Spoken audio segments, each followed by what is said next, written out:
What's up, COD Nation? My name is Graybeard Gamer. Today we're starting episode number 1 of a series that I want everybody to get something from. Whether you're a below average player, even a little above average, sometimes when in the heat of battle, for lack of a better term, we start going away from things we're comfortable with, things that brought us the success that we had early on. So episode number 1 of the series entitled So You Want to Be a Pub Star. For those of you who don't know, a pub star is somebody who dominates public lobbies. A lot of times you'll see them running with clans or teams, but even when they play solo, they're very good. They're very consistent. It's not about, for 99% of the population that plays Call of Duty, it's not about being able to outgun your enemy or having quicker reflexes. It's not. If you're competitive, yes, but if you're in a public lobby, 99% of the time, it's not that.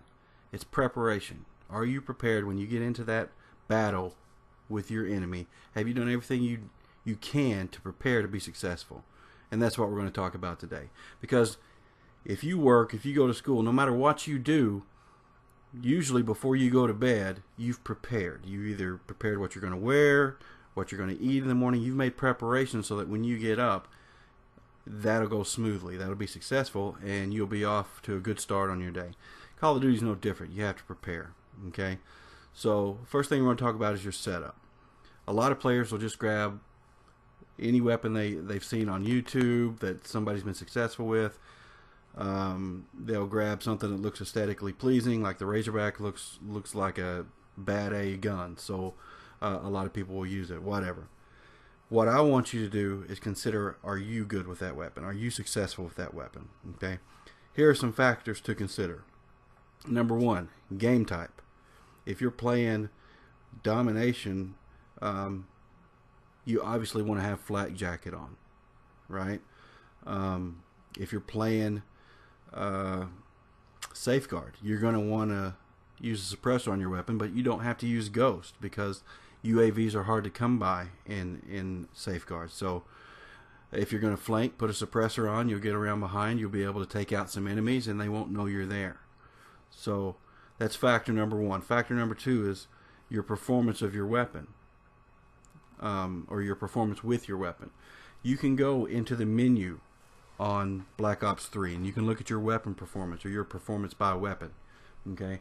And the factors that you're going to see are the number of kills you've had with that weapon, your kill-death ratio with it, your accuracy, and you'll also see headshots, but that's not as important as accuracy, in my opinion, and your kill-death ratio.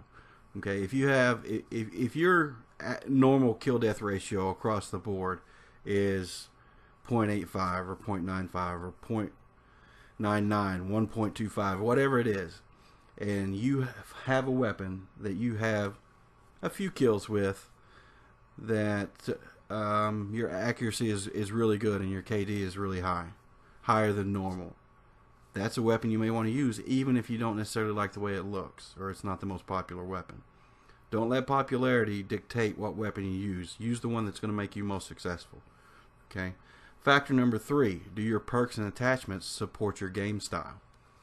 Okay, if you're a run and gunner, why would you not have quick draw and fast hands on your class? You would absolutely need that because you're going to come into a lot of battles, and if you have not prepared by putting those attachments and perks on your weapon, you're at a disadvantage because I assure you, the pub stars already have those on. They're playing that way. So you have to prepare as well. So make sure that your perks and attachments support your game style. And factor number 4, does your weapon support your game style? And we've talked about this a little bit before. If you use an AR like the Man of War or even the KN-44 and you're a run and gunner, you're going to be at a disadvantage if you come up against the Kuda in a close quarters combat. It's just a fact. You may win some of them, but you would win a lot more if you had a weapon that supported that type of play style.